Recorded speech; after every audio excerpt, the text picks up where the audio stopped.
라스 성공 전략 2부 시작하도록 하겠습니다. 동시효과 때 변화가 조금 있었습니다.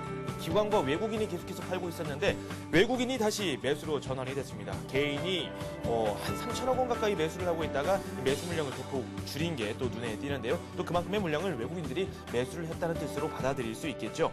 기관만이 계속해서 매도 물량을 내놨습니다. 2천억 원 넘는 매물을 내놨고요. 오늘 코스피는 0.4% 정도 하락하면서 마감이 됐습니다. 코스닥은 간신히 반등에 성공했는데 이 반등폭은 그다지 크지는 않았습니다. 시황센터 연결해서 자세한 소식 한번 알아보도록 하죠. 시황센터 나와주세요. 네, 시황센터입니다. 유로존의 위기 안정화에 코스피 장 초반에는 강한 흐름을 보여줬었는데요. 장 후반에 외국인과 프로그램의 매물 압박으로 하락으로 흐름을 바꿨습니다. 오늘은 7포인트 내린 1670에서 마감했는데요. 장중 흐름은 어땠는지 살펴보겠습니다. 14포인트 오르면서 1692에 출발했는데요. 오후 들어서 본격적으로 상승폭을 축소하다가 하락으로 흐름을 바꿨습니다. 간신히 1670선은 지켜주는 모습입니다. 이어서 오늘 투자 주체별 매매 동향도 확인해 보겠습니다. 오늘도 어제와 마찬가지로 개인이 홀로 매수하고 있습니다. 개인이 2,400억 원 매수했고요. 기관이 2,100억 원, 외국인은 관망이라고 보는 게 맞겠습니다. 140억 원 매도했습니다. 이어서 코스닥 시장으로 가보겠습니다. 코스닥 막판 뒤집기에 성공했습니다. 간신히 상승으로 마감했는데요. 오늘은 0.06포인트 오르면서 512포인트에서 마감했습니다. 장중 흐름은 어땠는지 살펴보겠습니다. 6포인트 오르면서요. 518포인트에 출발했는데요. 장 초반에는 520까지 오르기도 했지만 역시 오후 들어서 상승폭을 줄였습니다. 하락 전환했다가 다시 한번 상승 탄력 이어가면서 512에 마감했습니다. 투자 주체별 매매 동향도 확인해 보겠습니다. 개인이 홀로 매도했습니다. 89억 원 매도했고요. 반면에 기관이 22억 원, 외국인이 111억 원 사면서 지수의 상승을 그나마 이끌어주는 모습이었습니다. 이어서 외환시장으로 가보겠습니다. 상승세를 보이던 코스피 지수가 마이너스로 돌아선 데다가 유로달러 환율이 낙폭을 늘리면서 역내의 달러 매수세가 유입됐습니다. 오늘 상승으로 마감했는데요. 3원 30전 오르면서 1135원 40전에 마감했습니다. 오늘 흐름도 한번 살펴보겠습니다. 출발은 1130원에 출발했습니다. 꾸준하게 낙폭을 늘려가다가 오후 들어서 다시 상승으로 방향을 틀었습니다. 1140원대는 30원대는 유지해주면서 마감했습니다. 이어서 시가총액 상위 종목, 코스피 종목들 먼저 확인해 보겠습니다. 대장주인 삼성전자가 오늘 1.4% 내리면서 80만 원을 내줬습니다. 현대차는 장 후반 들어서 잠시 강보합으로 유지하다가 이내는 보합으로 마감한 상태고요. 신한지주가 2%, KB금융이 2.8% 내렸습니다. LG화학만이 3.5% 강한 흐름을 보여주고 있는 가운데 차트상의 나머지 종목들은 약보합에서 크게는 3.7% 내리는 모습입니다. 이어서 코스닥 시장으로 가보겠습니다. 대장주인 서울반도체 오늘 약보합에 마감하면서 45,000원 기록했습니다. 소디프 신소재가 유일하게 3.9% 오르면서 강한 모습 이어갔습니다. 동서와 메가스터디가 오늘 강보합의 강한 흐름 이어갔고요. SK컴즈가 오늘 급등하는 모습이었습니다. 5% 오르면서 오늘 52주 신고가 장중에 경신하는 모습까지 보여줬습니다. 네오이지게임즈도 오늘 3.5% 급등하는 모습이었습니다. 이어서 오늘 특징 테마업종도 살펴보겠습니다. 먼저 보험주들이 오늘 동반 상승하는 모습이 두드러졌습니다. 삼성생명청 약이 이틀째 진행되면서 그동안 펀더멘탈 대비 저평가되어 있던 보험주들이 다시 관심을 받고 있는 모습이었습니다. 관련주들 살펴보겠습니다. 동부화재가 강보합에 마감했고요. 현대해상이 6.6% 크게 올랐습니다. LIG손해보험은 3.8%, 메리츠화재는 2.5% 오르는 모습이었습니다. 오늘 삼성이 10년간 23조 원을 투자해 친환경과 헬스케어 사업을 집중 육성키로 결정함에 따라서 관련주들이 일제히 오르는 모습이었는데요. 먼저 LED 관련주들 살펴보겠습니다. 삼성전기가 3.9% 올랐습니다. LG이노텍이 7%, 한솔LCD는 많이 올랐습니다. 8% 급등하는 모습이었습니다. 이어서 US케어 관련주들도 살펴보겠습니다. US케어 관련주들은 삼성효과뿐만 아니라 주식경제부의 사업 발표도 오늘 상승 탄력을 이어갔는데요. 관련주들 살펴보겠습니다.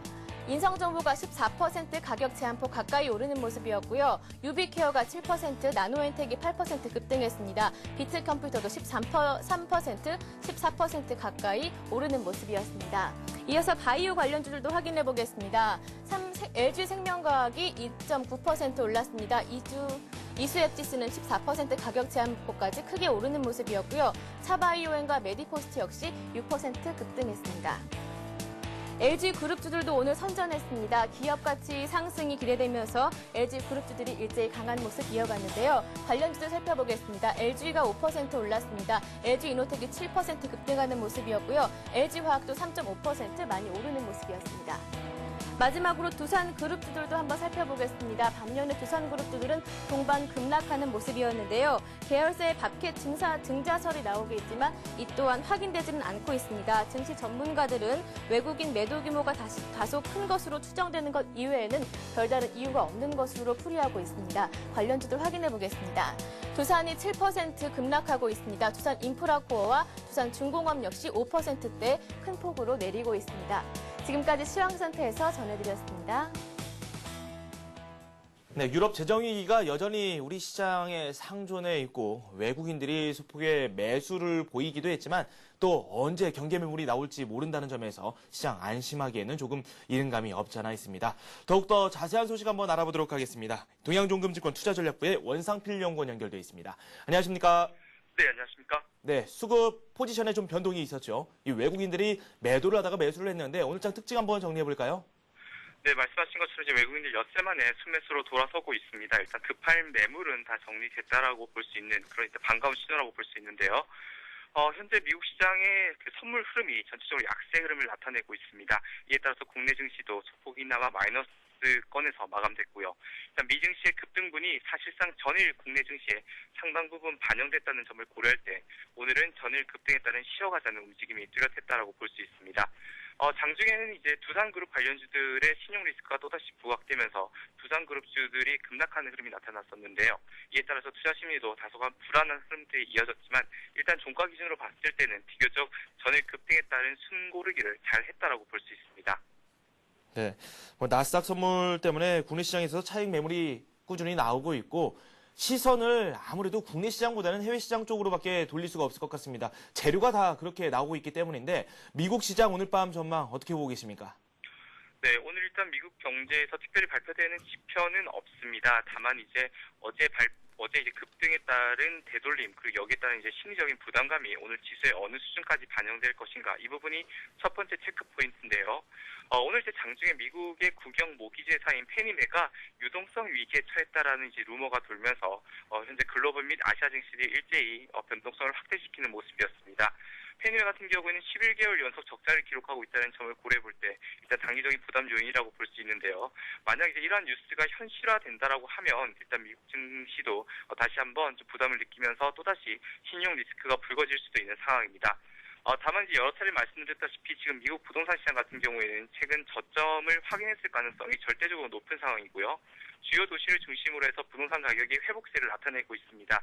이에 따라서 페니메 등 국영 모기지 회사들이 현 국면에서 추가적으로 악화되거나 또는 신용 위기까지 갈 국면은 낮다라고 보고 있습니다. 일단 금융 쪽에서 좀 불안감이 나올 수도 있을 것 같다는 생각이 드는데 투자 전략을 한번 세워봐야 되겠죠. 어떤 쪽으로 저희가 살펴보는 게 가장 좋을까요? 네, 지수는 지난 주말에 단기 저점 그리고 의미 있는 중기 변곡점을 확인했다라고 볼 수 있습니다. 따라서 지수는 제한적인 조정을 나타나겠지만 꾸준히 저점을 높이는 즉 반등 국면에 들어설 가능성이 높다라고 보고 있습니다. 이에 따라서 여전히 주도 업종과 그리고 금융 해운 업종에 시선을 집중할 필요가 있다고 보여지고요. 오늘처럼 장중 조정을 이용해서 주식 비중을 확대하는 전략이 계속적으로 유효하다고 보고 있습니다. 지수는 3분기까지 추가적인 반등 흐름을 나타내면서 안정적인 반등 국면에 들어설 것으로 보고 있습니다. 네, 그래도 좀 안정적으로 판단을 좀 내려주시긴 했는데 그래도 저점이 여전히 좀 내려오고 있는 상황이고 박스권 역시 이를 또 그대로 따라가는 모습을 보여주고 있습니다. 시선을 좀 코스닥 쪽으로 한번 돌려볼까요? 코스닥 장중에 거래소의 낙폭이 좀 커졌을 때에도 코스닥 쪽에서는 그나마 좀 견조한 흐름을 보여주기도 했는데 코스닥 흐름에 대해서 좀 코멘트를 좀 부탁드리죠. 그래도 여러 가지 테마 업종이 나오고 있는데 어떻게 보는 게 좋을까요? 네, 현재 유가증권 시장이 글로벌 리스크에 따라서 조정을 받고 있습니다. 따라서 개인 투자자들은 상대적으로 자유로운 국내 코스닥 시장에 관심을 집중하고 있는 모습인데요. 상대적으로 IT 및 자동차 부품주들이 강세 흐름을 이어가고 있습니다. 유가증권 시장에서 단기 플레이를 하기에 조금 부담스러운 자금들이 코스닥 시장으로 넘어왔다라고 볼 수 있는데요. 일단 지금처럼 변동성이 높은 국면에서는 코스닥 시장의 상대 강세가 이어졌다는 점을 고려해 볼 때 코스닥 시장을 단기적으로 비중을 확대할 수 있는 국면이라고 보고 있습니다. 네, 코스닥 쪽은 뭐 단기적으로 비중을 확대하는 그런 국면이라고 말씀을 해주셨는데 일단은 코스피, 코스닥 모두 오늘 외국인들이 매수를 했단 말이죠. 뭐 최근에 외국인들이 보여줬던 그런 행보와는 조금 다른 모습이 아닐까라는 생각이 드는데 뭐 지금 이런 측면을 단기적인 또 포지션 변화라고 봐야 될지 아니면 또 완전히 또 돌아선 모습일지 저희가 한번 잘 살펴봐야 될 것 같은데 외국인들의 수급에 대해서도 조금 분석을 해주시죠. 네, 외국인들은 일단 급한 매물이 다 정리됐다고 보고 있습니다. 따라서 오늘 외국인들의 순매수도 매우 자연스러운 흐름이라고 볼 수 있는데요. 외국인들의 기조적인 매수세는 여전히 유효하다고 보고 있습니다. 특히 이번 가격 조정을 통해서 국내 밸류에이션 매력이 한층 부각되고 있기 때문에 외국인들의 순매수는 여전히 기조적으로 국내 증시로 유입될 것으로 보고 있습니다. 외국인들의 순매수 규모 계속해서 유입이 될 것이다라는 말씀을 해주셨고요. 그래도 우리 시장 앞으로 또 여러 가지 이벤트가 있죠. 뭐 내일 또 삼성생명 상장도 있고요. 그리고 또 옵션 만기일도 우리를 기다리고 있는데 이런 이벤트들이 국내 증시에 미치는 영향에 대해서도 한번 분석을 해주시겠습니까? 네, 삼성생명 같은 경우는 일단 금융주들의 단기 모멘텀을 부각시킬 것으로 보입니다. 삼성생명을 사지 못하는 주요 기관들이 국내 금융주들, 특히 보험주들에 대해서 순매수를 보일 가능성이 높다라고 보고 있습니다. 옵션 만기 같은 경우에는 현재 매수 차익 잔고가 바닥권에 위치해 있다는 측면에서 사실상 큰 부담 없이 넘어갈 수 있는 이벤트라고 보고 있습니다.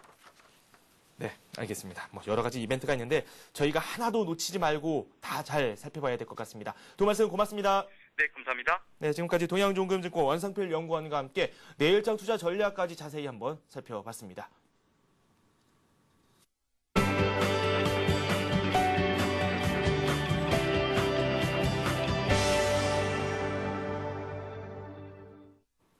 이 시각 주요 뉴스입니다. 삼성그룹이 오는 2020년까지 친환경과 헬스케어 등 신사업에 23조 3천억 원을 투자하기로 했습니다.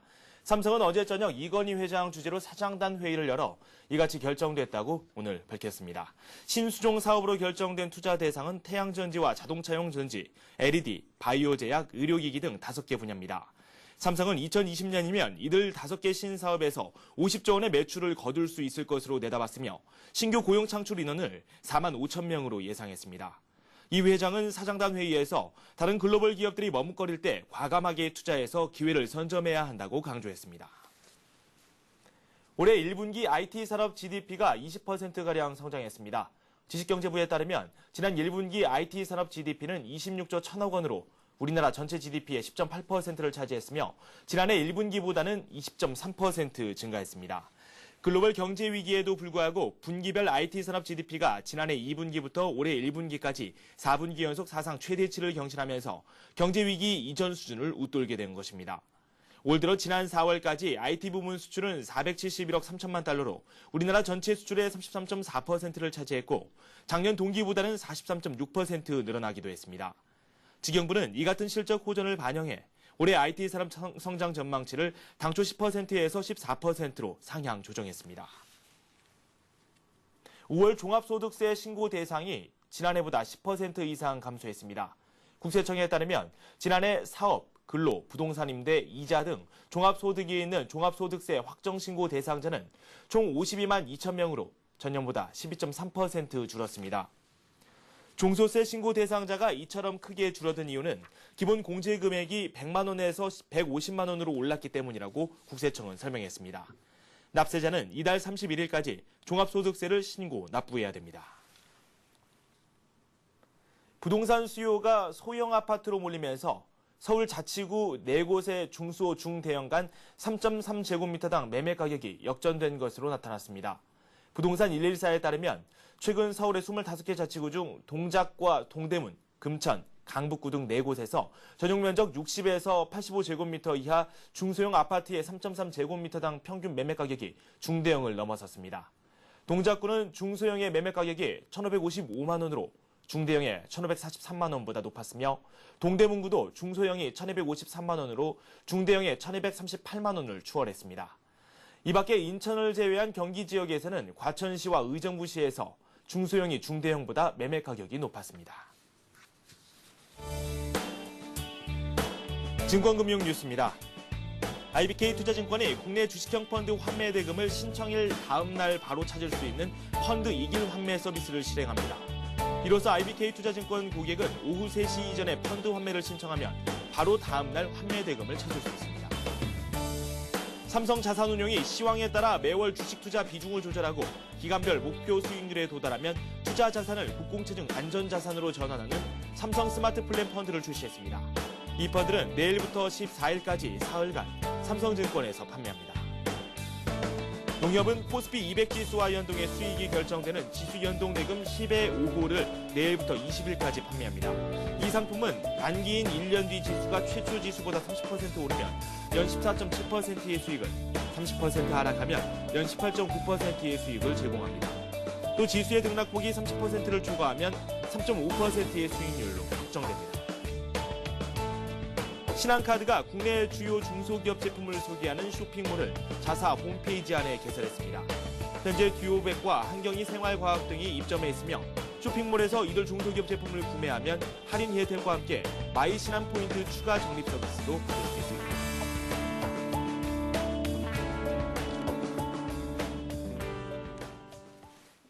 우리 증시가 소폭의 하락으로 마감이 됐습니다. 일본 증시 한번 살펴보도록 할까요?